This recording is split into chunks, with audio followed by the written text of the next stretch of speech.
right, hello everybody, and welcome to No Holds Barred Money in the Bank post PLE reaction show.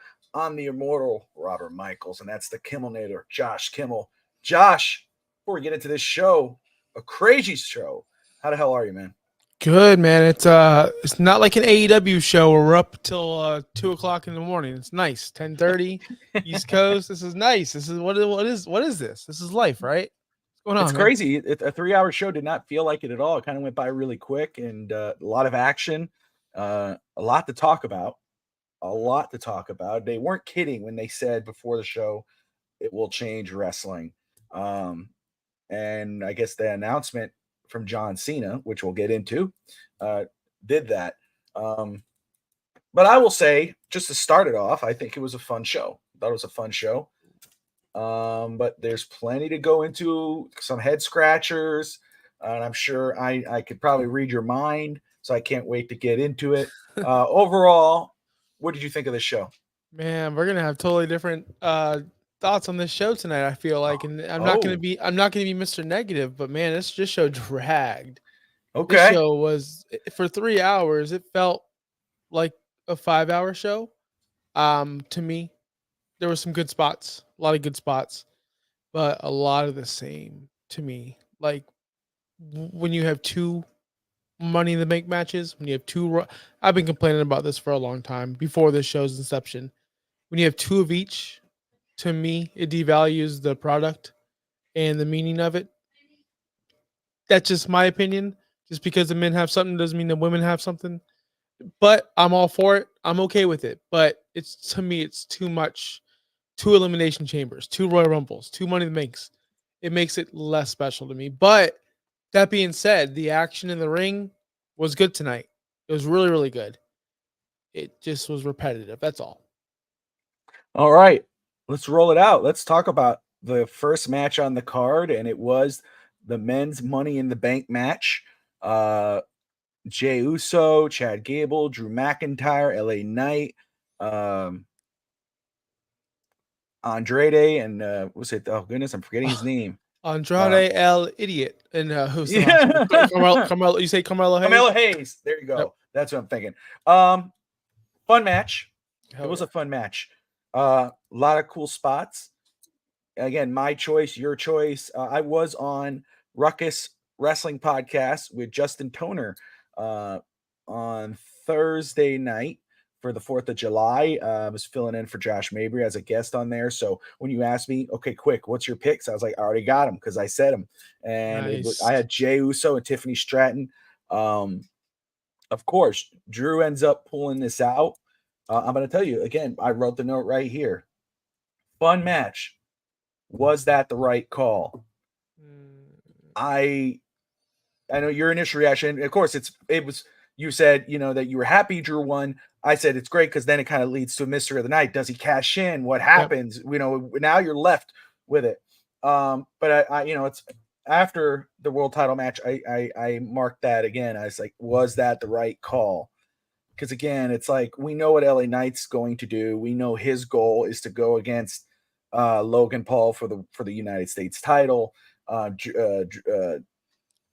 Chad Gable, he's going to be going against the Wyatt Six or in whatever's going on with Alpha Academy and etc. Andrade, he's got to defend the 3 minute title. There you go. But Jey Uso, we're not so sure. We knew Drew McIntyre, he's going to go against CM Punk and whatever. So it's like to me, it's like, was it the right call? Anyway, it was cool that it happened. Again, it left the mystery for the night. So we're going to get into that later on in the world title match. But how did you feel about this match and Drew going over? Yeah, I'm really happy they went with Drew. To me, it was the obvious pick, but I texted you I wanted Jay to win. For the first time in my life, I said, yes, I want Jey Uso to win a match. It was kind of weird, weird feeling. I think that would have been cool. You in the bank would have been cool. He could have held it for a long time. He could have threatened it, to Cody or to whoever he wanted to. That would have been a cool story. But we're missing something, and something huge. He also has a future. His future is with the bloodline. So does Yeet in the Bank, Money in the Bank really fit into his future? Because let's call it what it is. When Roman comes back, he needs to get his brothers back. And if his brother's holding money in the bank, why would he want to go back? Well, he would have no ambition to go back. Now this leaves the door open for him to reunite with Roman and Jimmy and Sammy. I believe Sammy's gonna be there as well. For that big War Games match. I'm hoping. So really, I was thinking about the after the fact. I was thinking, okay, Drew won. I was going down the members. Carmelo Hayes, no, too young, too soon. LA Knight, you already said that. You said that already. So I was like, Drew had to have won to forward this CM Punk storyline. And then once he won, I think we all knew that he was going to cash in and lose because of CM Punk. I think we all knew that once it happened. I loved it. I think that was the only, I'm not going to say the only, that was the biggest bright spot of the show tonight. I loved everything about him winning it, him getting screwed by CM Punk later, which we'll get into, of course. I think it was a good call. I wanted Jay to win. I really did. But I think they made the right call. What about you, Bobby? Man, again, asking that question, I wrote it down. Was this the right call? I did not feel it was. I don't think it needed it. I mean, I think, again, I don't want to skip to the world title match. Obviously, because Drew McIntyre cashes in. You feel it. You're like, holy crap, this is actually going to happen. I mean, it felt like you didn't think and again, we're going to get into it later, but anyway, CM Punk comes in, messes it up. Now, Money in the Bank has no equation whatsoever throughout the year. No, there's no wondering. He already cashed it in. It's over. You take that element out of it. I think Jay probably, even if he had to be involved in the Bloodline storyline or the Roman versus Bloodline storyline that's eventually going to come, I think he could have still carried that Money in the Bank briefcase because he would have been jumping from SmackDown to Raw, and he could have been teasing, hey, maybe I'm going to cash in on Cody or whatever. I think it would have meant more. It would have been better. I understand it. I get it. I ain't hating, on the notion of it.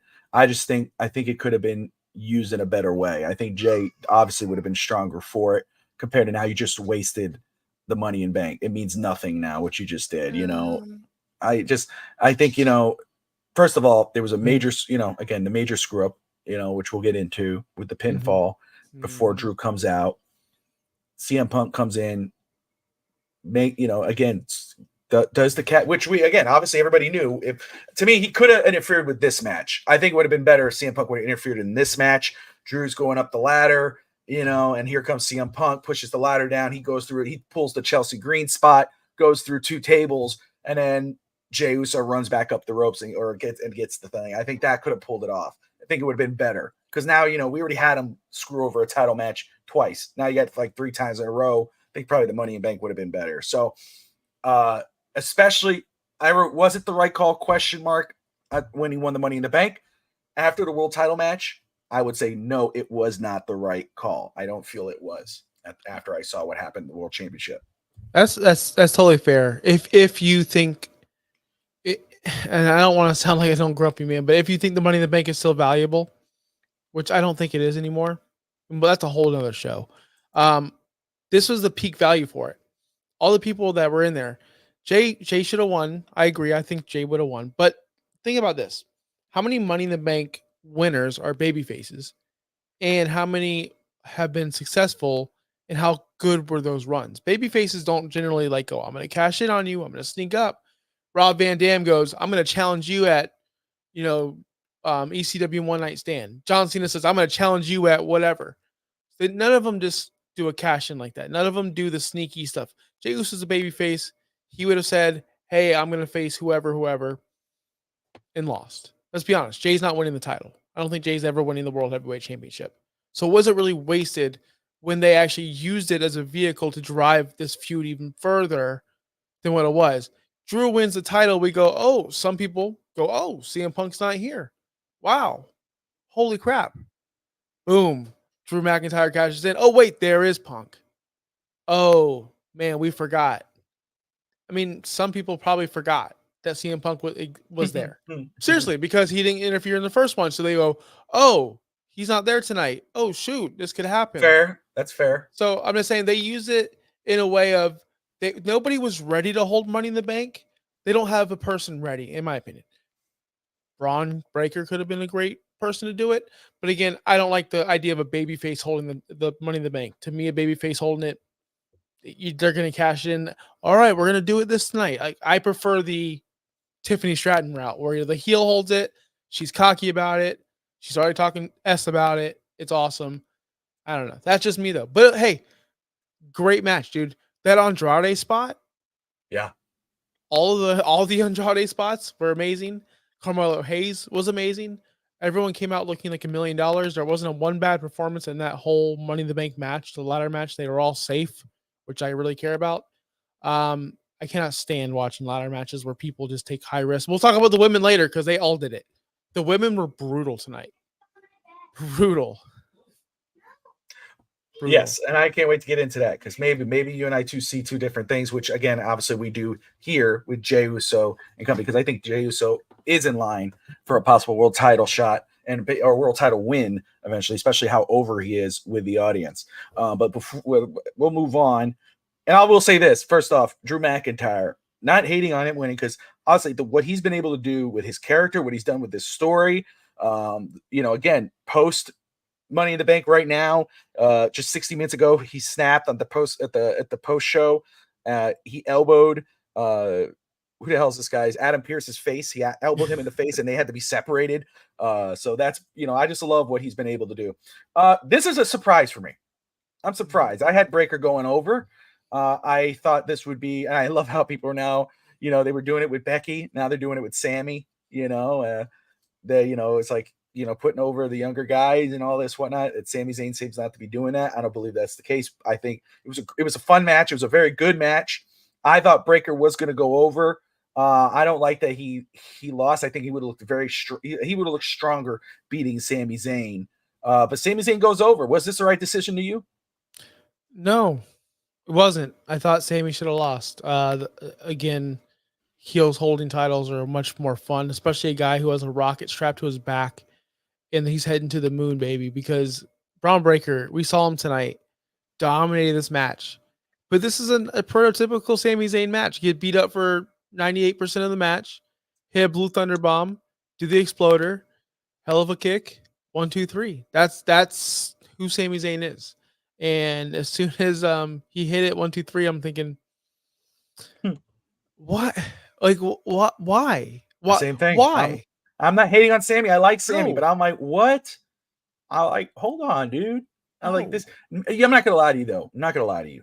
When I saw Braun Breaker come out, cool entrance music, but when I saw his gear, I was like, oh, he's losing this. That's not a championship winning gear he had on. What you know what I mean? I'm like, what happened, Braun? What are you doing, bro? But no, I was shocked as much as you. I just didn't think it was the right move. But hey, Justin Toner, host of Ruckus Wrestling with Josh Mabry, he says it's okay. Braun is now going to want to destroy Sammy, and I smell a rematch, which could be the case at SummerSlam. Could have a rematch where Braun goes over on that one, because he definitely was pissed after the match. They zoomed in on his face and everything. But again, I don't know. I think it would have been better if Braun wins and he looks dominant, beating a great wrestler as Sami Zayn. I really think Braun, unless they have bigger plans for Braun. I said it on our last show. I believe Braun should just win the Royal Rumble. I said that, and I know people probably like, oh, that's so stupid. But maybe they have bigger plans for him. He looks like the real legit thing. He looks stiff in the ring, though. I felt like there was a couple suplexes where I'm like, holy crap, dude, like chill out. The guy can't do anything wrong right now. Even his, I love the camera view. They've been doing it for a couple weeks now, where they do the bird's eye view, and then he runs around the ring and does a spear. Yes, That's so cool. That is just such a cool camera work they do there. But yes, I'm tired of Sami Zayn holding the title. I'm tired of the underdog story. He's not an underdog, man. He wins a lot of matches. But I get I my wouldn't say he's the underdog. but they always say, "Oh, he's the ultimate underdog." Like, no, he wins a lot of matches, and he almost beat Roman. So, but it's a matter of time. You're right. Justin said it's only a matter of time. He'll lose it, but to who? So when they said at the top of the show and before Triple H was in the car and he said tonight's going to change the history of professional wrestling or whatever, something of that nature. I'm paraphrasing here. I don't know the exact quote. I was wondering, I was like, man, what are they talking about? What's in store?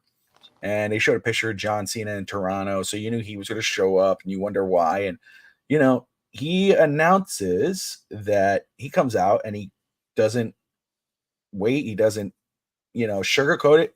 He's announcing his retirement. This is his final run. He will have one more Royal Rumble, Elimination Chamber, WrestleMania. I was a little surprised. I knew it was coming. I think everybody knew it was coming because he's kind of acknowledged it a few times during podcasts and interviews, etc. But the reason why I'm surprised is he said he was going to do it when he was 50. How old is he? He's like 47 now, isn't he? I don't know his age, but you can always, maybe something's going on. Maybe he doesn't want to do it anymore. Maybe he's got a bigger role in Hollywood. Maybe his back hurts. We all say things. Bryan Danielson said he was going to retire before now, and he's still wrestling. So, Well, Bryan Danielson doesn't have what John Cena has, and you're absolutely right because you're like, wait, is there a big role coming? Is he finally saying, look, I need to put this in the back mirror. I'm going to let this go. I'm not going to be The Rock. I'm not going to be Hogan. I'm not going to be any of those guys. When I say I'm done, I am done. Of course, in wrestling, you never say never. But I think it's a smart move by John Cena and WWE to say, let's say it now. LeBron, Kobe Bryant did it, the retirement tour. Derek Jeter. I think this is the first time really. Well, Ric Flair had it, where it was basically like, I know, where Ric Flair was like, hey, if you lose one more, we all knew it was the end. He was going to lose at WrestleMania, but it's like when you lose that one more match, you're done. And we knew he sort of, and he won. We knew that was the end at the Shawn Michaels match. It was supposed to be the end. So Sting just did it. So now John Cena is going to do it. So every match is going to mean something. So how did you feel though when you heard this announcement? Were you surprised? Were you like, whoa? Were you intrigued? What were your thoughts as you watched this go down? First thing I want to say is shout out John Cena. See you tomorrow. Scott Fishbowl. He's in the chat, on Twitter, by the way. He follows me too. Awesome. There you go. No, but John, it was not expected. Don't know why he's there. Last time he showed up at a PLE, he announced that WrestleMania is going to be in England, or they wanted some random thing. So that's true. What's happening? Is he going to get WrestleMania to Toronto? Like, that's my first thought. It's like, what's happening right now? Didn't make any sense. But I think it's good for the business. As in, yes, it's going to drive interest because people are going to want to watch John Cena's last match. They're going to tune in to see what program he's working, who's he feuding against, who's his match. When Sting was retiring, everyone wanted to know, who is it going to be against? Is it going to be Rick? Is it going to be a tag team match? Is it going to be this? Is it going to be Darby Allin? That was Sting and Darby Allin. This is John Cena. No disrespect to Sting, one of the greatest of all time. 100%. But John Cena is like Mount Rushmore level because of you're 1,000% right. I mean, Sting is Sting. He is the icon. Sting is one of the greats. But John Cena is on the same stratosphere as GOATs. You have Steve Austin. But it was to me, it's considered like this. Hogan carried the golden era of WWF, right? And you had Stone Cold Steve Austin, the Attitude Era. And then I don't know who you put in between, but John Cena, maybe Roman Reigns. You had that 4 pillars, right? John Cena is one of those pillars. He's a 16-time champion, in WWE, but he is one of the GOATs. So this is going to be huge. And I'm very intrigued, like you were just saying, who's going to be that final opponent? I'm very intrigued in how they're going to do this. Does he compete in the Royal Rumble match? Does he say, hey, I want one more shot to get 17?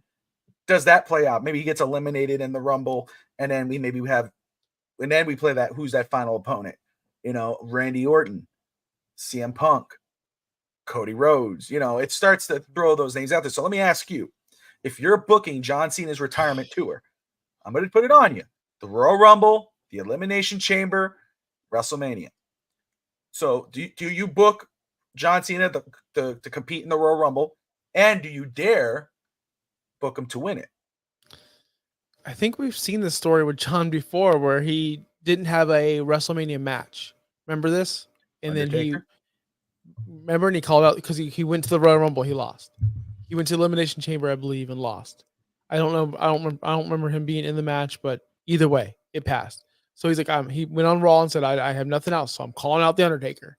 Weeks and weeks and weeks, he called out the Undertaker. He had nothing else to do. That's basically the same story, except for now he's retiring. So what if he goes in there, loses the Rumble, loses his chamber? I need a match. Just call someone else out.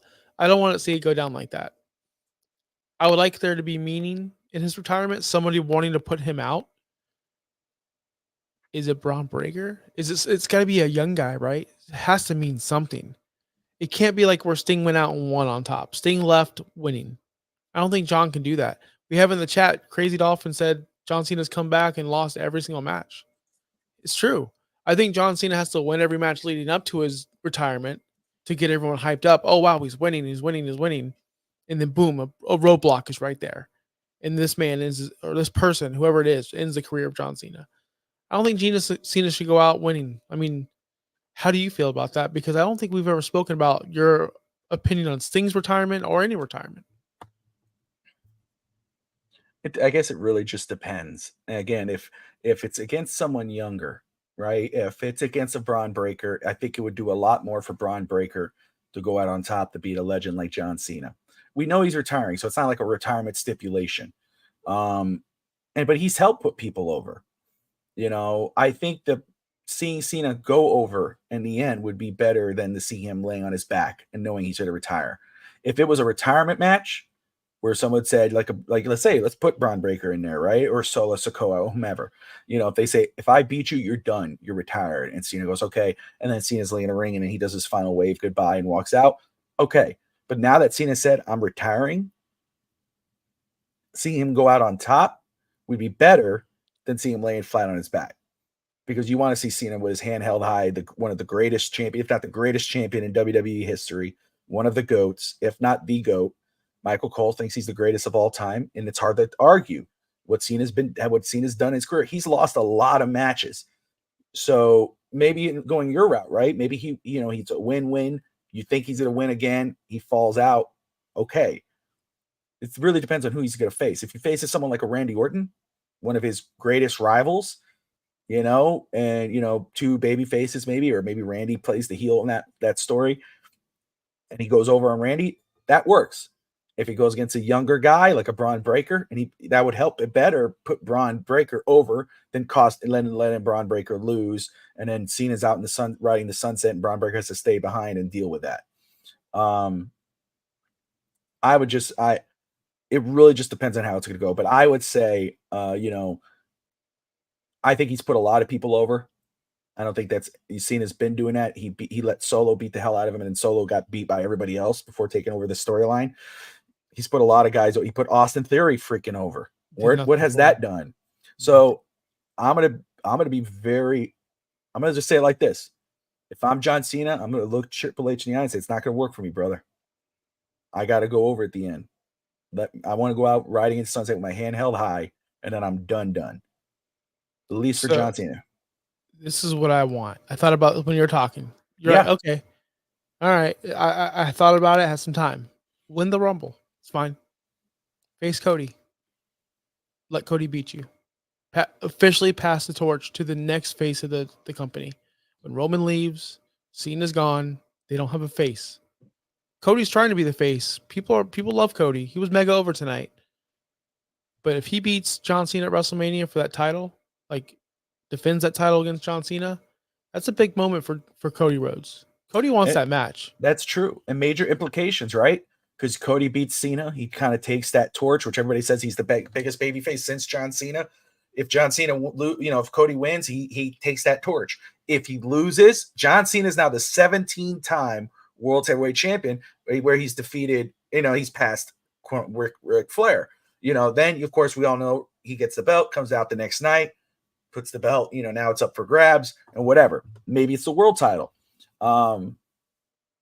That's a great point. That's interesting because Roman should face The Rock at 41. Mm-hmm. I mean, I don't want to see Roman Cody 3. I don't want to see Rock versus Cody. I'd rather see Rock versus Cody. I thought I was going to see it at SummerSlam. Yeah. Maybe they do it at Survivor Series. I don't know.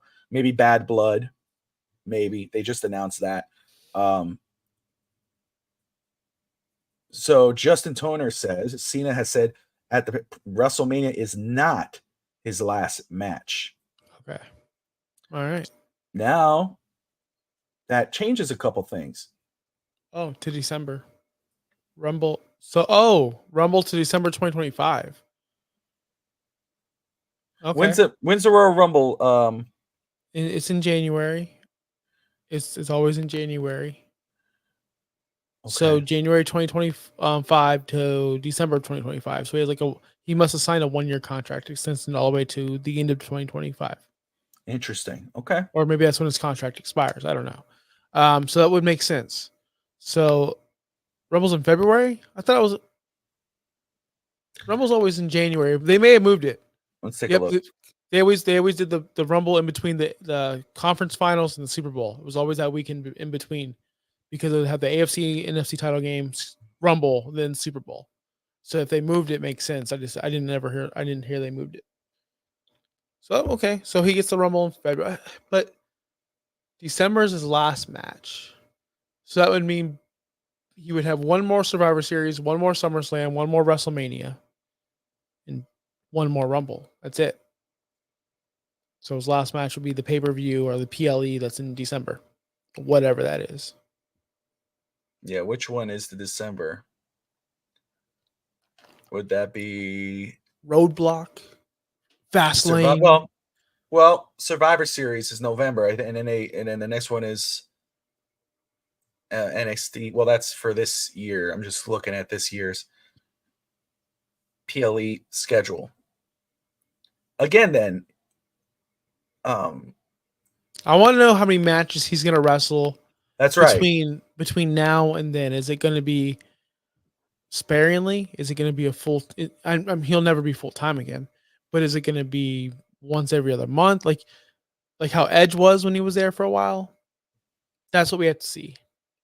We'll see what happens. I can't wait. I love John Cena. I hated John Cena when I was younger. When he was actually full time, I was one of those Cena haters. I think we all were. We were all sick of the winning. We were all sick of the you can't see me and the him Well, winning every usually match. everybody does, right? I mean, that always Yeah. happens with the top guys. You get sick of them, and you get the fans turn against them. But then, of course, you appreciate them more once they're about to leave or they're gone. I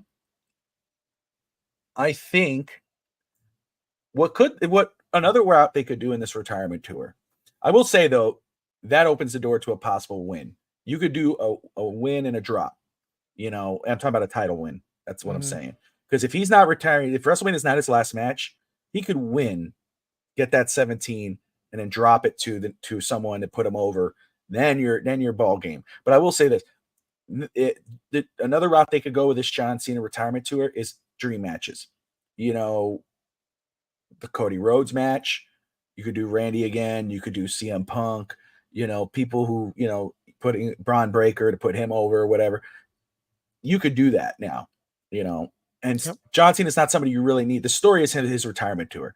You don't really need a story to build a real match. I mean, again, if you put Randy versus John Cena or John Cena versus CM Punk, their history is the story itself. So very interesting to see what happens next with John Cena. All right, let's talk some controversy here. As the great Eric Bischoff would say, controversy creates cash. Damian Priest versus Seth Rollins for the World Heavyweight Championship. The one thing I do love about this match, and again, I'm a fan for both of these guys, and I think Damian Priest, you and I both were saying, even as much as we like Damian Priest at the since he's in when he won the title, we were underwhelmed. And you correct me if I'm wrong, but I felt I was underwhelmed with his championship run. I feel it's gotten stronger as it's gone along. I feel better with him as as champion right now. I thought tonight was going to be the night he could drop it, whether it was to the Money in the Bank guy, it could have been to Seth. But now he goes into SummerSlam as the world champion to go against Gunther. He goes over here, but we have that cash in. Drew McIntyre comes in. I love that they kept looking to the entrance ramp, waiting for Drew to come in, and they kept saying, they're like, and you're like, my daughter, she didn't get it. She was like, why do they keep looking? Why do they keep looking over there? What's happening? I'm like, they're waiting on someone. Now, they have the false pin. Well, it's supposed to be a false pin. I don't know if you've seen the replay or not, but of course, Seth Rollins goes for I forgot what move he hit. There's the reverse. Falcon's Arrow. Thank you. Hits him 1-2, and it's supposed to be a kick out, whatever. The referee hands go down, but then he goes, it's 2, only 2. And you're like, oh, crap. Then the music hits. The first initial thought is this music was supposed to hit sooner. That's when, it was supposed to be Drew McIntyre's music, and he comes out, interrupts that pin, and now it's a triple threat. Didn't happen. He comes out maybe 10 seconds later. Mm-hmm. Obvious confusion. I like the way Seth sold it. Like, yo, what just happened? Now I wonder how they're going to try to fix that, because they're going to have to try, because Seth said, I won it. You can't just ignore that. They didn't ignore Randy Orton and Gunther's. Well, they kind of did. Well, they Nothing's did. really happened Eventually, since. yeah, nothing happened. Yeah, no, they did. They acknowledged it, but they haven't addressed it really, or fixed it. Drew comes in again. It becomes very believable that Drew might actually pull this off and win the championship. I mean, you really were like whoa, what is it? What the hell? And then, of course, as soon as you think it's about to go down, here comes Chicago's own Phil Brooks, CM Punk, runs in, interferes, beats the hell out of Drew, choking cords, hits him with the chair, gets the belt, hits him with the belt. Priest comes in, takes advantage, 1, 2, 3, world champion. Seth, pissed, going after CM Punk, staring him down. This was when that went down the way it did. Like I told you, that's again, I like it. I get it. It further drives that story. There's hate, and I think people forget about the CM Punk Seth Rollins hate. You obviously now you remember who, if you did forget. So it further drove that story that's eventually going to come up soon, maybe WrestleMania. But again, I feel wasn't the right call to let Drew win that Money in the Bank. It could have gone Jay, could have gone anywhere else. But that's just me. So what did you think of this match? What did you think of the flub? And I will say though about that false finish, somebody had said it, and I kind of went back and watched a video that it looked like that Damien was knocked out. And if you look back, he didn't look like, usually you could tell the wrestler watches the referee's hand as it's doing the 1, 2, 3. So they do the false finish. Mm-hmm. He wasn't looking. The referee pulls his hand up before the 3. And if you look, that you kind of see Damien open his eyes and kind of shake his head and start moving his fingers. Maybe that's what happened. Maybe he knocked himself out. I don't know. But what did you think about that false finish, screw up, and in the match itself? I was trying to think about it. Same thing you did. Like, okay, was the music supposed to break up the pin? Did someone mess up like in the back? Or what I was thinking, did Damian Priest just forget that he was supposed to kick out of a move that everyone kicks out of? It was odd. But I will say, as a avid AEW watcher, this is nothing. This happens every week. So like, I don't, you know what I mean? Like whatever. I was saying AEW, right? Like that's what happens every freaking collision, right? But no, guys, it's pro wrestling. It's live TV. We all mess up at our jobs, so I'm not gonna kill him that bad. I'm really not. That wasn't even the worst thing that happened in this match. The worst thing was the logic of Drew McIntyre coming out and saying, "Hey, I'm gonna make this a triple threat match." Why not just wait till the end, brother? Why not just wait till someone pins 1, 2, 3, brother? Now you have you don't even have to be pinned. You did get pinned, but you didn't have to be pinned to lose. The logic right there was just idiotic. That to me, I couldn't get over it, Bobby. I'm like, when Seth Rollins did it, understandable. When Drew did it, why? Just wait for someone to literally either tap out, pin, submit, anything. It was just stupid. At that time, I'm like, oh, he's not winning this crap. There's no way. There's no way he's winning, because it was perfect. The way they did it was perfect, though, because CM Punk didn't break any rules. He didn't like he did last time, right? Like he put on the last time he put on the ref's suit, went out there and intentionally screwed over Drew, which was fireable as per Wade Barrett, which it should have been, and per storyline. But this time it was like, oh, it's a no disqualification match. Anyone can interfere. It's not that big of a deal. So that's why they did it. Made it a triple threat match. I liked it. I liked the ending. I liked the fact that CM Punk is sitting on the table laughing, Indian style, crisscross applesauce. And then Seth is getting in there. We wouldn't have got this if Drew didn't win the Money in the Bank. So I'm okay with it. This forwarded the Seth story. This forwarded Drew and CM Punk even more. This is the best storyline they have. This is better than a Bloodline. Not all-time Bloodline, but right now. This is their number one story. It was great. It was the best part of the show, I believe. The Mhm. end. The singles match was awful. I'll be honest with you guys. Anthony, Justin, all you guys in the chat. I was on my phone half this match because of how boring and slow the beginning of the match was. When Drew came out, man, finally, I'm like, let's go. Like, finally, wake me up. I didn't have a problem with it. I feel like you do because you wanted Jay to win so much. I really, or I think you like the idea, and I don't want to put words in your mouth, but I think you like the idea of somebody with a prop on TV weekly. They go, I can do this. I can cash in because that's an extra wrinkle to the show. It's not a bad thing, but I think you like the idea of someone having that Money in the Bank, which I'm like, if I help Money in the Bank, I'm cashing that thing in right away, like right away. I don't like it when they hold. I don't like it that Damian Priest held it for so long. And I don't like it that Tiffany's going to hold it for that long either. I think she's going to hold it for a long time. All fair points. All fair points. And you put words in my mouth anyway, so I'll just leave it as it is. No, I said, I don't want to put words in your mouth. I know what you did, you know. Oh man, no. Holding a prop. That's what it is, though. Right? I know it is. I know. Like when Mr. Kennedy won it, like he didn't have much to do, but we all like, oh, Mr. Kennedy's Money in the Bank now. Like some people do need, like Otis. Otis needed something.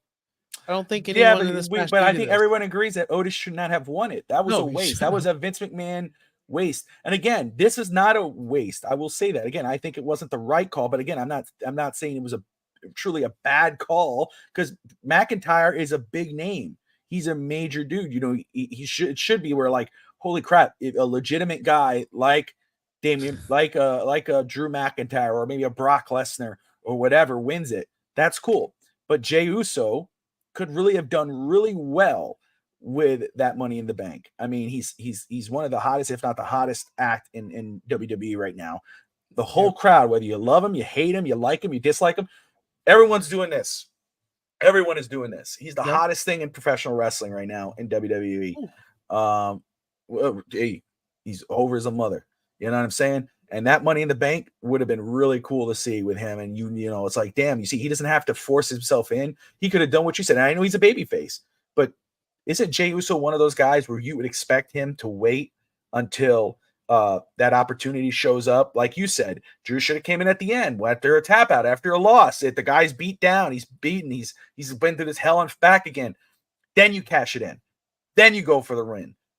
You know, you don't do I'm going to run in the center. You know, obviously Seth did that. Of course, it was a great opportunity for Seth to do it. It's the most famous cash-in probably in the Money in the Bank cash-in history, which was the WrestleMania Lesnar versus Roman Reigns cash-in, the heist of the century.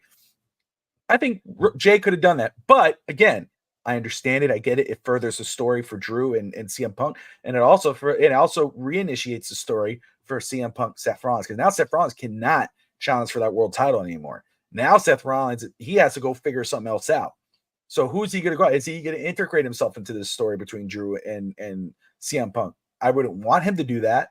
I would want to see Drew versus CM Punk on their own, you know, but now we know, okay, Seth and CM Punk, they're going to get theirs.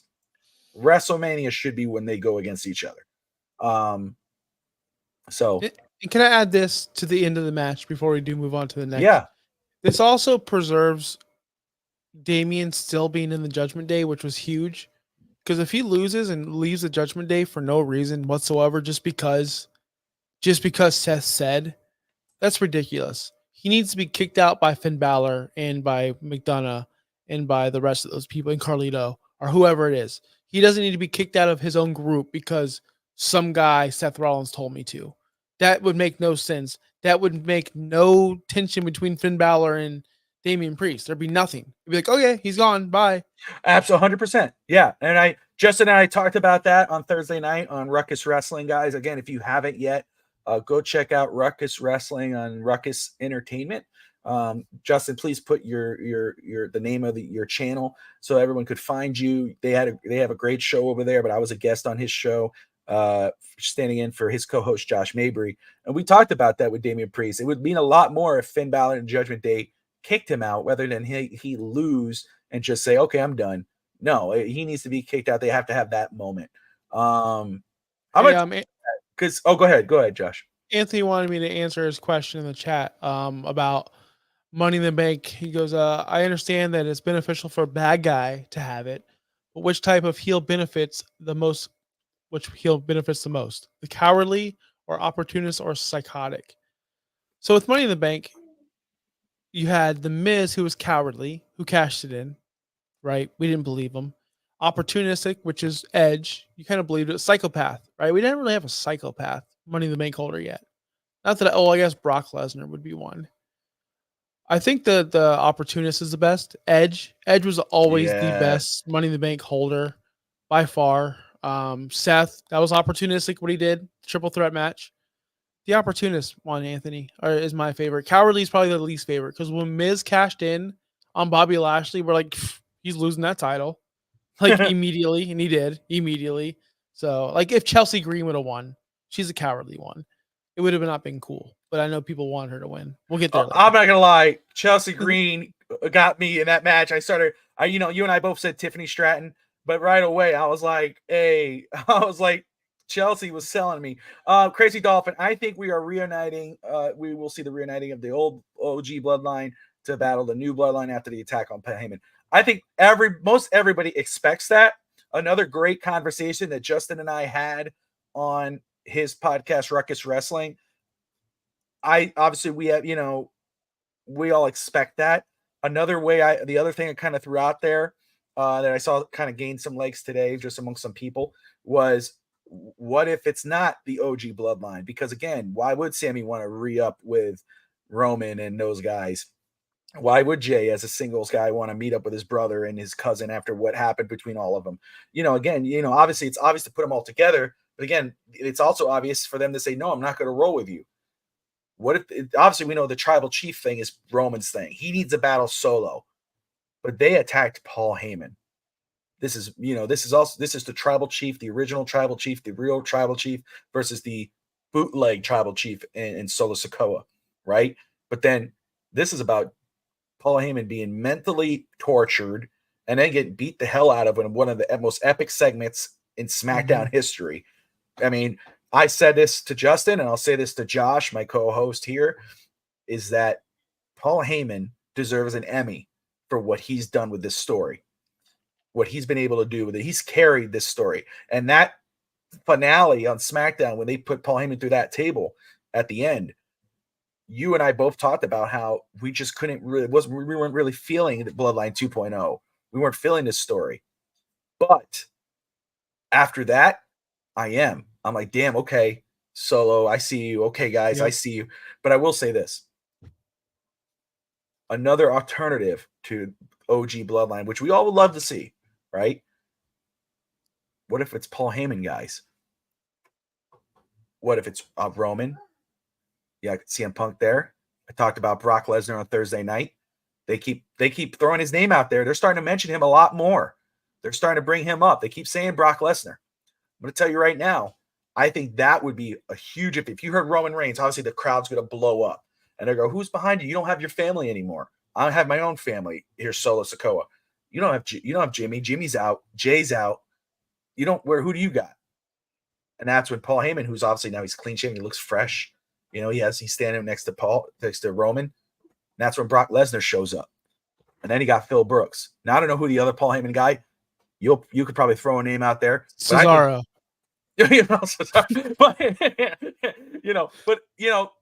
I think that's an alternative, and I think that's something we're not expecting. And that might be a swerve that could throw us over the edge. That's all I'm saying. That's an alternative to OG Bloodline. It's an alternative. I'm not gonna say anything negative about that story because you seem really into it. Kill it. If it's not OG, then I'm out. I'll just say that right now. If it's not OG, I'm out. You will not pop if you hear, come on. No, I won't. I don't pop for Brock Lesnar. I haven't in years. Just because I'm over it. I would pop for CM Punk, but it doesn't make sense. None of it makes sense. I understand it. Maybe that's why they had the segment with Paul and CM Punk. Maybe that's why they had that segment, right? That's right. Yeah. So it's not your theory and your scenario is not crazy. It's really not. But I'd be very upset if it wasn't OG. I want to feel when I watch wrestling. MJF said it best. I don't do the flips like your faves do. I don't do this, but I make you feel. Making me feel would be segments of Sami Zayn in the back talking to Jay Man, I don't know, man. Like just having conversations like the old days. Have me reminisce about the old days. Don't be instant. It can't be instant. Get back together. It needs to be months and months and months of build up. Hey, we need you. We need the crew back. You could That's what do I it. want. Yeah, I get it. And you could do it where it's kind of like, I'm trying to remember what story that was, where you got Jimmy and Roman, right? Those two, they were still kind of on the same side. Jimmy got his, beat up from Solo and whatever. Um yeah, Jimmy and Roman together with Paul, and you have the 4 against the 2, and they're getting beat. And you see Jimmy, Jay, and Sammy back there, and they're watching. The cameras are watching them, watching what's going on in the ring. And all of a sudden, they look at each other. They look at each other again, and then they go running the ring. Huge pop, and then you got the OG versus the bootleg version of the Bloodline. That's a way to go. Again, this is I was watching a WWE Rivals when it was Kane versus Undertaker. Was that story? And Undertaker calls Kane versus Undertaker, the Kane and Undertaker storyline, the greatest WWE storyline in history, the greatest WWE story. I love that story. I love the Brothers of Destruction.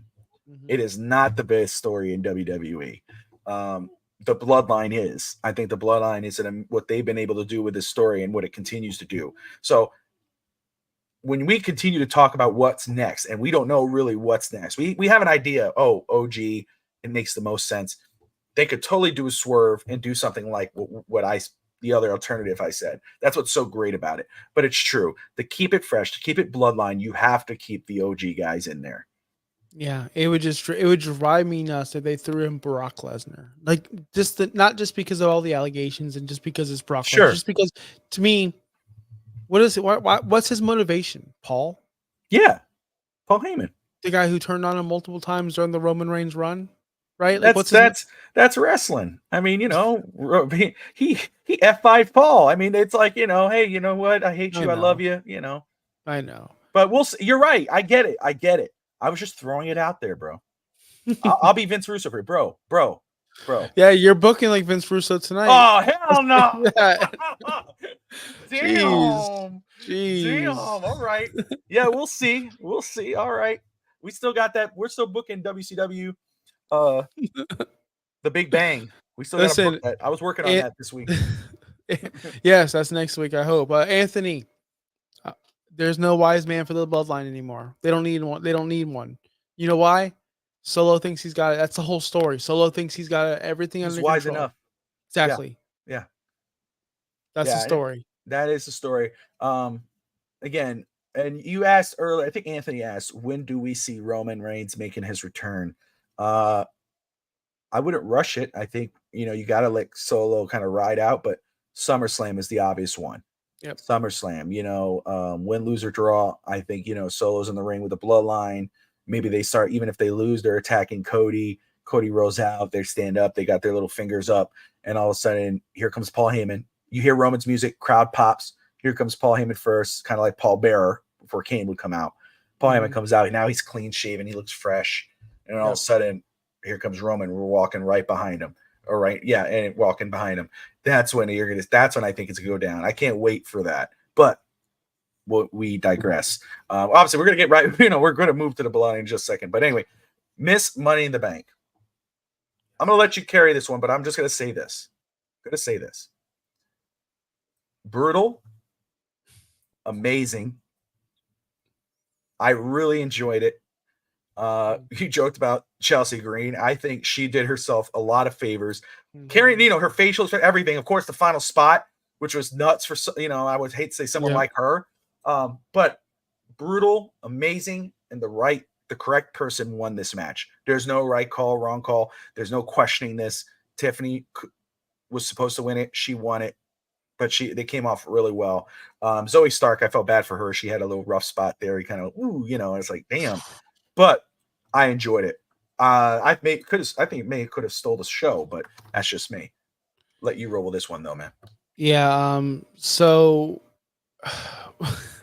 I'm watching the match. I'm like, wait, are they going hard or are they just botching? Are they like honestly, like the whole match? I'm like, what was happening here? Everyone's just trying to kill themselves, or do they just not like that they're in the cool down spot right before the main event? Either way, every woman went nuts. Chelsea Green someone said in the chat, I think it was Justin, she was the MVP of the match. She was. Chelsea Green was awesome tonight. I'm glad they're making her a more focal point in the show because when Vince was there, she was not. She was non-existent. Tiffy was, of course, spectacular. That cartwheel move she did into the Alabama slam into the is that what you're talking about? Where someone got Alabama slammed, their head just nailed the ladder. It was Who was at that? that was Valkyra. Zoe Stark did that to Valkyra. She smashed her head on the ladder, and then Yes. she later on the ladder. She went under ropes, did some kind of flip, and botched it again. Did another botch. God, it was they did brutal. say, Justin says it here, there were some botches, but the women stars, they saved themselves. I mean, they had some botches, but they overcame those. Yeah, they with did. that. No, they did. It was a very fun match. The most important thing is the right person won. There was nobody in that match. I'm thinking, okay, she has a shot. Okay, she could do something with that. The right person won, the correct person. Because again, I've said it 1,000 times tonight. The heels should always carry this thing, especially someone like her who's going to be prissy with it. They can do something with the briefcase. They can, make it all pretty, make it pink, whatever she wants to do with it. That's going to be cool. And it kind of drives a wedge between her and Nia right now. Aren't they like buddies, buddies? Or she's trying to be buddies with them. So that's pretty cool. I couldn't help to think, has WWE botched a bigger return than Naomi? She's just a loser. As in, they just don't care. Like she went off the TNA. She did all these amazing things, made a name for herself, was the TNA Knockouts champion forever, had all these awesome matches, banger after banger after banger. Comes back to WWE and she won a match. As I was just watching her in there going, oh shoot, I forgot she's here because she was in the match. She's become the ricochet of the match, the person that does the cool spots. Yeah, I think she is, and I love Naomi. I think she's one of the best in-ring competitors, but I would say she is right now the Natty Nadhart of the women's division. She's taken up that role. She's good plug and play. We need someone, put in Naomi. There's no real spot for her. Can she take that spot? Can she have a run with the women's title? Absolutely, she can, and she could have some really good matches. But she just seems to be in the plug and play girl right now. Yeah, which is a shame, but I get it. It's a full card. They got a great roster in WWE with women, the women's division. Yeah. But and you're right. They're down Asuka, Charlotte, and Becky too. Just think about that. Damn, it's true. They're down those three big women. Those things. Just say what you want say about Charlotte. All the women, they're out. Those are big time players. Rhea's out. They're top 4 women. That's a good out. damn, dude. It's true. And they're still stacked. So that's good. That's good news. This match was the future of WWE. Tiffany's the future. I can't wait till she's champion. I don't see her losing. I don't see her ever. I don't see her cashing in and losing. I think she's going to beat whoever it is. I don't know who. Yeah, and Anthony says, Anthony brought up earlier, he thinks it's too early that she won. I think that's why Josh brought it up earlier on the top of the show with Tiffany Shrine. She's going to hold that Money in the Bank for a while. That's going to be her prop. She's going to be carrying that there. She's going to be showcasing it. She might be teasing here and there, but it's going to give her time to continue to have some great matches, good matches, continue to do her growth. She's been doing great. Her and her boyfriend or fiance, and I'm Igar. I'm booking you Dragunov, right? Isn't that his name, Dragunov? She's with Dragunov. Isn't she with Dragunov? That dweeb. The one on Raw. Yeah, they're killing it, dude. They're both killing it on their respective brands. They are killing it. I never to get that little 140-pound guy. Orange Cassidy look like pissing me off. What is that? Orange Cassidy. But yeah, no, they're both killing it. But no, she has time. She's gonna hold it. She's gonna run with it, and then she'll cash it in. Probably, I would say, I would be surprised if after WrestleMania, because she can hold it for up to a year. I don't. She'll be. I don't want to see it too long though. I don't want to see it too. No, long. I get that. But IJ. But I could see her holding it for a little bit and it will be successful. I highly doubt, unless she totally f's up her run, she's gonna cash in and win. She's a future champ for sure. I think she's a future SmackDown. Champ. So Becky, people in the chat, Justin and Anthony, Becky's taking a break and not. Yeah, of course. Yeah, I know she's not resigned. And thankfully she's not resigning, as in we need a break from her as well. She needs a break. She deserves it. Go be a mom. Yeah, Right? no, look, she's this is, she's not going to AEW. She's not going anywhere else. No, she don't need WWE's her home, but now she's free to do whatever the hell she wants. I talked about this with Justin. She hasn't resigned. She's a free agent, but she's not doing that going, oh, I'm going to try to get. No, when she does decide to come back, WWE's going to give her a big ass contract. She's going to get a major contract because she is a major player. But right now, she's spending time with her daughter. She's free. She can make any appearances she wants. She can do whatever. She's not entitled to, oh, I have to go appear on WWE TV now. I'm under contract. No, she's free. And let her take advantage of that. So yeah, she's actually gone, but she's not really gone. When she comes back, it will be for WWE. She stated as such. Do you think if she signed for the other team that she'd get creative control like my girl Mercedes Monet? Did you hear about that? No, I didn't. Yeah, Mercedes has creative control. So everyone's now calling her Mercedes Hogan because of that. She had an interview with she had an interview with TMZ Sports. I guess paparazzi or whatever. She was walking around with the title. So I don't know if this was a stage interview or not, but she answered the question in character, like, "Oh yes, I control everything." Yada yada yada. She was in character doing a promo. And someone said, "No, for real. Like, do you really have creative control?" And then she broke out of character and said, "Oh, I do have creative control, but I also work with Tony." And she basically said she has creative control, but she works with Tony. And I listened to it, and I listened to Jim Cornette talking about it, and he said the same thing I thought when I heard it. I don't think she knows what creative control means. I just think she thinks like she meant that she has more creativity because she is allowed to do a lot more instead of having this. Well, she has her own script. Doesn't she have her own writer for Yeah, her yeah, promos? exactly. Yeah. But everyone in AEW, the biggest thing is freedom. Brian Daniels came over there for freedom. That's what I remember. That they don't really have writers. They're like, hey, you know what, Josh and I, we're gonna have a program. So Josh and I, we're gonna work together to build our story, so we could have this match at All In or whatever. You don't have somebody telling you, okay, Josh, I want you to say this tonight, and then Bobby, next week you're gonna come and you're gonna interfere. No, we're working it together. So that's right. Am I right? That's what AEW does. Well, I mean, everyone had it kind of Tony, sort of. Yeah, Tony has a story and it's like, all right, guys, work it out. That's how it used to be. But people are freaking out because of her interview saying she has creative control. So I wonder if Becky can get that over there. I don't know. Well, I think Becky's a big enough name, right? I mean, she's not. No, she's awesome. I love Becky. Damn. I was like, I love Becky. I kid. So no, awesome match, brutal match. Loved it though. Stole the show. I mean, literally, like, that's, Josh, you know how it is. Sometimes you want to get up and go do something. I was taking care, getting our show together, getting these little slides together, and I would look like this, and I'd go back and talk, and I look, and I was like, I literally had to go, oh shit, and I get back up with my son and watch, because it was a damn good match. Triple H is talking right now. I do want to say this though. John Cena. Here's some key points from Wrestle Features on X at Wrestle Features. The key points of what he said during his press conference. He will not be retiring at WrestleMania 41. He wants to do 30 to 40 dates in 2025. Cena will retire the jorts following his retirement. Other TV appearances for WWE, I assume, will be in a suit and a tie after his retirement. He hints at entering the Rumble to go get 17, the 17 world title.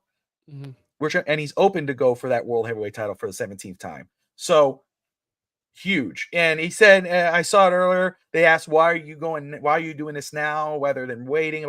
He said it was WWE's decision to go with it now. He kind of threw the idea at them, and they said, oh, this is the perfect time for you to do this. So, and of course, now there's a picture of The Rock from that documentary where he says, and then I told John to go for the 17th. For the 17th world title. Man, they're going after The Rock so bad. All right. So, before we move on to this, Anthony's asked us 3 different times talking about NXT and Paul Heyman being corners. Listen to me, Anthony. That was a ratings ploy to be in AEW. That was all that was. There's no planting seeds. There's NXT. At that time, they may have bled into each other. They kind of don't bleed into each other anymore. They're not a third brand. They're a developmental. That was just ratings ploy to be AEW. That's how pathetic they were back in the day. The third brand will be WCW. Hear me? I'm just saying. Anthony's asked us 3 times. Hear me out. Well, I just want to say, like, that's I hear back you. when they were really trying to bury AEW. So they did they put the Undertaker, they were putting AJ Styles, they were doing everything in their power to bury AEW, and it worked. So now we got the There you go. bloodline. Now we got the bloodline. So let me ask you very quick though, just running through that John Cena key points. Anything stand out to you? We talked about that 17th world title possibly going for it. I think now that he's not retiring at WrestleMania 17, I think it's more likely we could possibly see a run, maybe the world championship other than the undisputed title. But just quickly, man, your thoughts on those key points from Cena's press conference. Yeah, I like more clarity on the dates. 30 to 50 more dates. You said that's a Yeah, lot. It's a pretty big range. That's a lot of dates actually.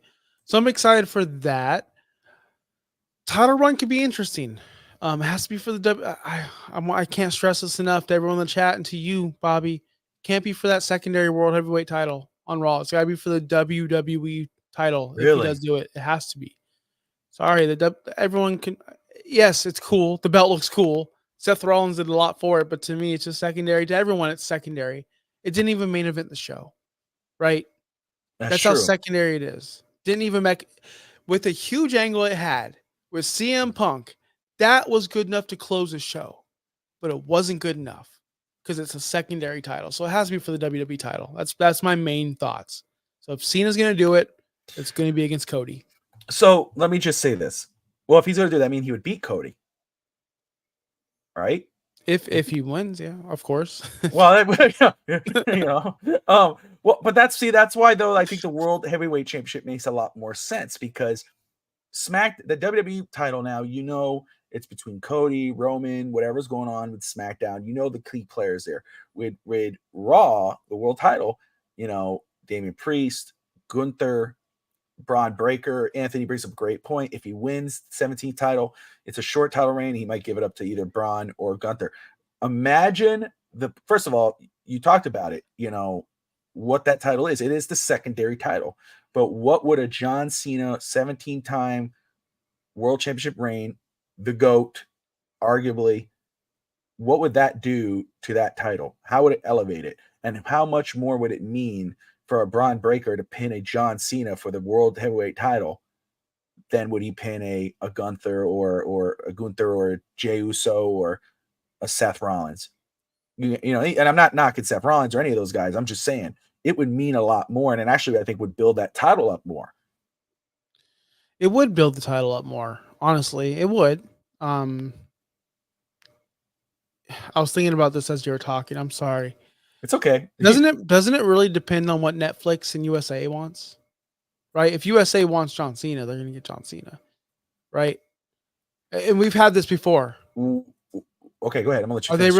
they really gonna put John Cena behind a paywall in Netflix? But you would think cable's a paywall, USA Network. But are they He really mentioned Netflix in his speech. I know they did. He mentioned He says he's gonna be there day one. Yeah. So is he gonna so really the title he's gonna go after is gonna be the show he's on. And if is he gonna be exclusive to one brand? These are things that we don't know because he wasn't drafted, technically. He's a free agent, so he's not even being paid by the WWE. That's cool. So what show is he on? I want to know that before I can start these storylines. If it's me, it's gonna be him and Cody, because that's the biggest match you could possibly do. Him and Cody's the biggest match. I'm sorry. Him and Gunther's cool, but that's not the biggest match you can do. But you could do Cody versus Cena as one of those dream matches before, because if he's doing a 30 to 50 dates, he's not retiring at WrestleMania 41. You could still do that before he's done. Hold on. We need an investigation going on in the chat. People are trying to figure out what's going on with Braun Strowman. What is his role? I don't listen. Braun Strowman's he's a lovable giant, man. He's doing something with the Judgment Day. He does trains. And he has a green title belt when he won the greatest Royal Rumble of all time. That's all I know about Braun Strowman. Yeah, he's just a stand-in right now. I'm surprised he hasn't been. I'm surprised that Wyatt Six hasn't come after him. I think that'd be better for him. And there you go. Cap threw that right in. We're gonna get into the bloodline, but I just want to do one more thing on Cena because now more stuff's coming out. CM Punk says he wants to wrestle Cena one more time. that came out at the press conference. Cena says he hopes to work all of 2025 from January to December. Let's see.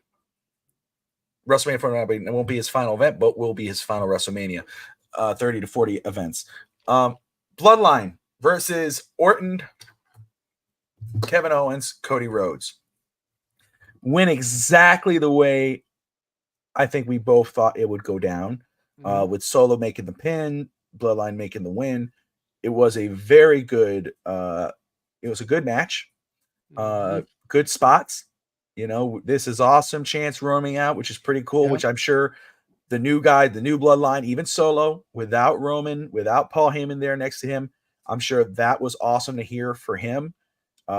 Jacob Fatu, I think Kat said it, is a star. Or is it Jostin? You know, Jacob Fatu, I mean, what an aura. I mean, you know that dude's going to be big. Wingate, Josh Kimball still awake? Yes. Barely, brother. But no, it was a great match. And again, from the SmackDown finale with Paul Heyman going through the table, etc., and even after tonight, you've got to give kudos to the new Bloodline. They're really starting to make you get invested in their story. What did you think of the main event? Yeah, a lot of people don't know this. This is a storyline dating back to 2017 when Cody was in the Bullet Club with the Tongas. Ooh, look at you. Well, it's so funny to hear Michael Cole, oh, he's a founding member of the Bullet Club, and they brought up the Bullet Club multiple times. Guerrillas of Destiny, they brought up their New Japan name multiple times. They didn't bring in the fact that they were friends and that Cody was betrayed by them way back in 2018 and got kicked out of the Bullet Club by the Tongas. So this is cool to me as someone who knew this and someone who watched it and watched Being the Elite and watched New Japan. I've watched these guys for a long time. This is great. I hate 6-man matches. I hate trios matches, even AEW trios matches. I hate all of it because it's too much for me. There's a lot of stuff going on. There's flipping. There's that. I am an old man who wants one-on-one matches or even tag team matches sometimes. But this was perfect. This match kept me invested. I liked everything about it. I liked, of course, all the new moves we got to see from Jacob Fatu. The dude is electric.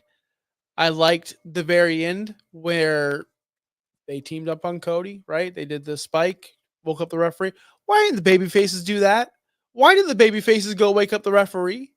Did they not think about it? Did they not go, oh, we should go wake up the referee? They did everything else. They ganged up and everything. I was like, I love this. This is cool. It was and really then they just leave the referee knocked out there. It's like, okay, cool. Yeah, right. Cody's like, whatever, we'll do what we gotta do. No, but this made Solo look legit. Like, wow, they respect him. His group respects him. He is the tribal chief to them. And he's gonna be a reckoned with, and there will be a SummerSlam match for the title, which I didn't want to see. None of us wanted that. We wanted Rock and Roman, or Rock and Cody. Cody go to bed, or Kimmel go to bed. You aren't making any sense. No, yes. First of all, Wingate, don't talk trash about WCW. Don't do that.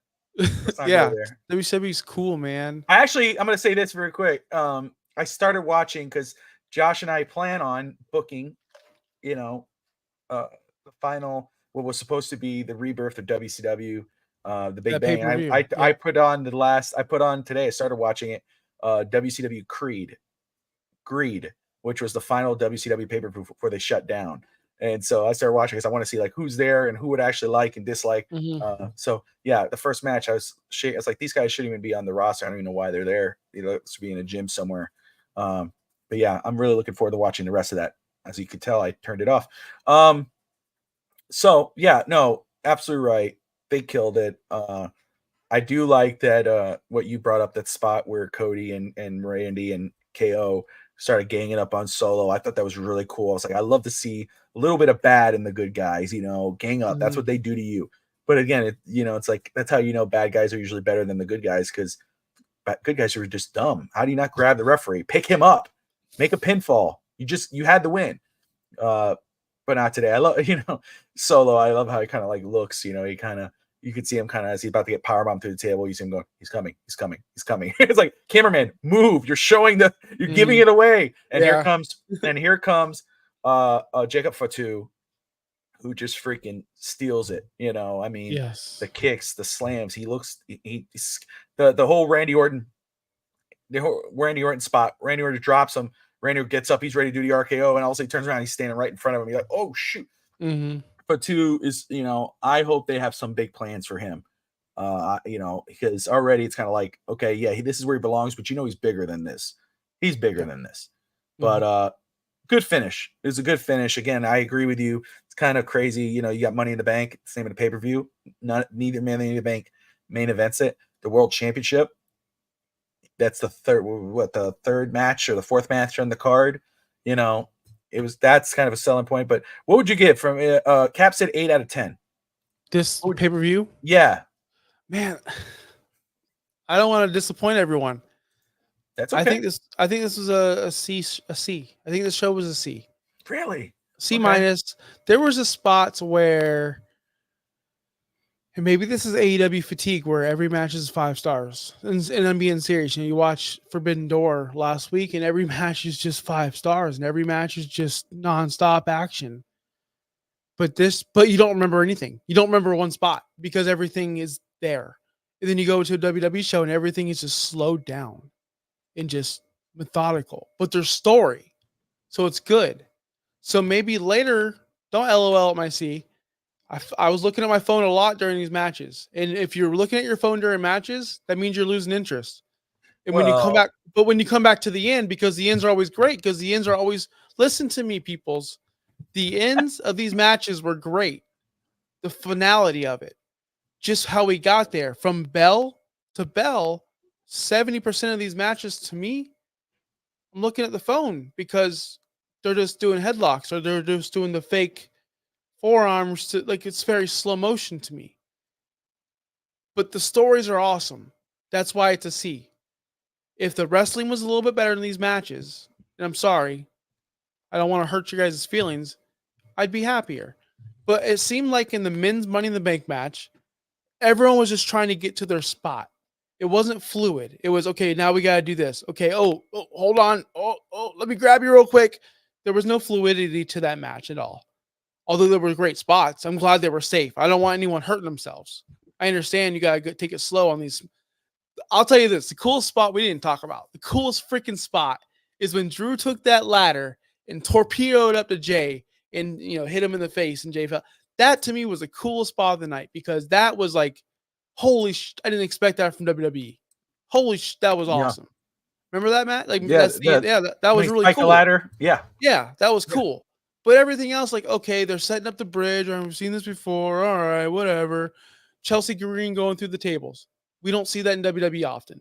But there was a lot of good spots there. There was a lot of good spots. But to me, I said up the front, I don't need to see these matches every year. Especially 2 of them in one night. To me, it's overkill. But that's just me, and that's my opinion. Stories are A+ to me. The wrestling, the in-ring wrestling, C. So I guess, you know what? C+. You talked yourself up. Can't hate on that. I know your standards. I understand your standards since even before we started doing a show together because of you and our discussions beforehand. I will say though, I am closer. I'm at a B. I'm about like 7.5 out of 10. I'm at a B because the women's Money in the Bank was fun. I understand the men's. I get your point. Again, and Cap saying the IC match was kind of meh. I enjoyed it. I would say though, again, the way they finished with the bloodline, they continued that story. No, Anthony, they did not let the bloodline win because of the passing of Roman's dad. That was going to happen. Winner, I'm not laughing at the death talk. I'm trying to catch TNA wrestling. No one's trying to catch TNA wrestling, brother, unless you're trying to watch Joe Hendry. Which I'm all for, Joe. I'm not going to lie.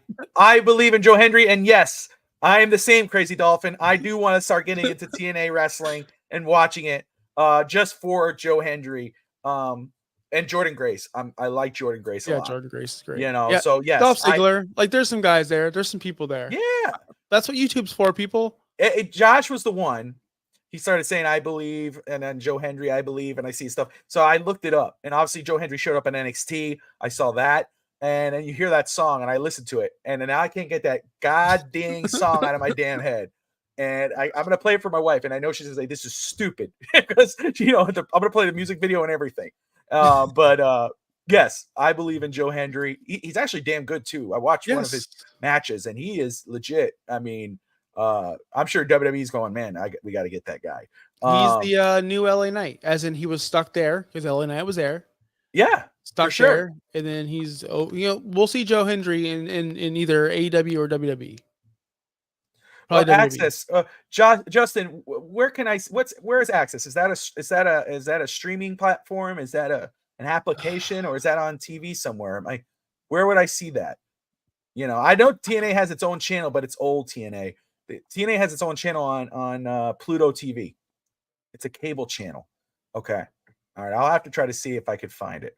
I'll have to see too, because I watch my TNA, and I'm not kidding. I'm not making jokes through YouTube. What I do is I just type in TNA highlights of whatever show, and I watch it.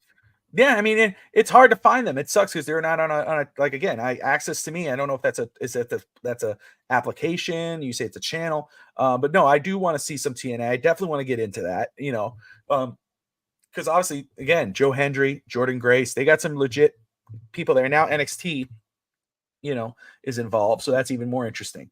But anywho, yeah, I'm gonna go with a B. You'll go C+ on this show. It was a good show, good finale, like you said. Could question, you have it where it's like, kind of matches, but the finishes were on par. Great thing is that this show continues the story. CM Punk, the Bloodline, Drew McIntyre, you added now Seth Rollins. What happens with the Judgment Day? Drew did not look, Damien did not look happy post-match. He did not look satisfied. Obviously, I think he got hurt. That's me. That's why I think the botch happened. But again, he did not win clean. He wants to win clean. He didn't get that opportunity to do so. CM Punk interfered. So does he have words for CM Punk on Monday night? We'll see. But any final thoughts, brother, before we wrap this up? Yeah, Justin Toner, respect your opinion. I really do. If you want to know my style of wrestling and why I gave this a C+, go watch Will Ospreay and Swerve Strickland from Forbidden Door 2024. That is a perfect match. That is what I expect. That's what I expect on my pay-per-views, PLEs, not the same old Sami Zayn match that he has on Raw, because that's what we got. That's why it's a C. And it's nothing against the performers, but the stories are king in WWE. I don't watch WWE for the wrestling.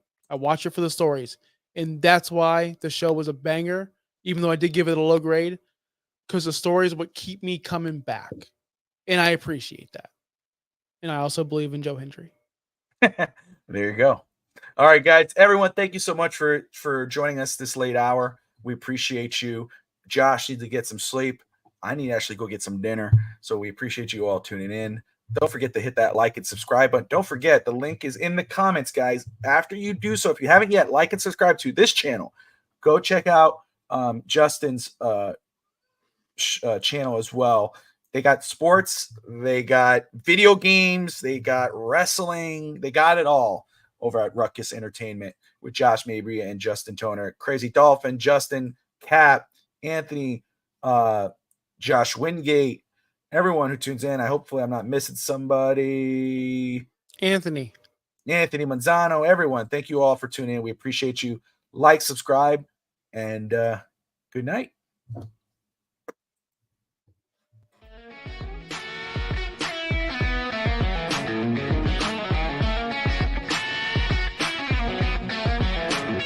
It's the Fins Talk Sports Network, FTSN, talking major sports and even wrestling.